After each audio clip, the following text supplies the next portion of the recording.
পাশে থাকলে যেই সবাই আপনার আপন এমন ভাবার কিন্তু কিছুই নেই। যার প্রতি অগাধ বিশ্বাস নিয়ে বসে আছেন যে বিপদে পড়লে সে আপনার পাশে এসে দাঁড়াবে তা কিন্তু নয়। তাই বিপদে পড়ার আগে একটু বাজিয়ে দেখুন, কারণ তখন কেঁদেও তো আর কোনো লাভ হবে না। এরকম পরিস্থিতিতে আমি অনেকবার পড়েছি। যার প্রতি অগাধ বিশ্বাস ছিল আমার বিপদে সে এসে দাঁড়াবে আমার পাশে, তা কিন্তু হয়নি। যার প্রতি আমার কোনো রকম বিশ্বাসই ছিল না সেই আমার পাশে এসে দাঁড়িয়েছে। তাই বিপদে পড়ার আগে একবার পড়ে দেখুন কে আপনার আপন কে আপনার পর, তখনই বুঝে নেবেন। যতক্ষণ আপনাকে তার প্রয়োজন ততক্ষণ আপনাকে মাথায় করে রাখবে। যখন তাকে আপনার প্রয়োজন তখন আপনাকে চিনতেও সে অস্বীকার করবে।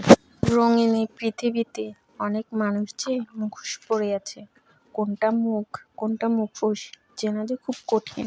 তাই তো আমরা সবাইকে বন্ধু ভেবে নিই, কিন্তু পাশে থাকলেই তো সবাই আপন হয়ে যায় না।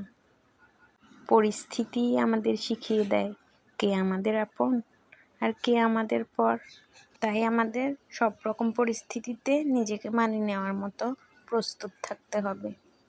তাহলে আর কষ্ট পাওয়ার মিথ্যা চিন্তাটা থাকবে না। কারো উপর অতটাও বিশ্বাস রাখবেন না যে সেই আপনার কাজে লাগবে।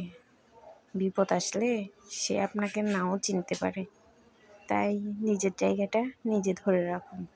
সবাইকে পাশে পেলেও সবাই কিন্তু আপনার আপন হয় না। আমার আজকের ভিডিও কেমন লেগেছে অবশ্যই কমেন্ট করে জানাবেন। দেখা হবে অন্য কোনো ভিডিওতে। সে পর্যন্ত সবাই ভালো থাকেন, সুস্থ থাকেন। আল্লাহ হাফেজ।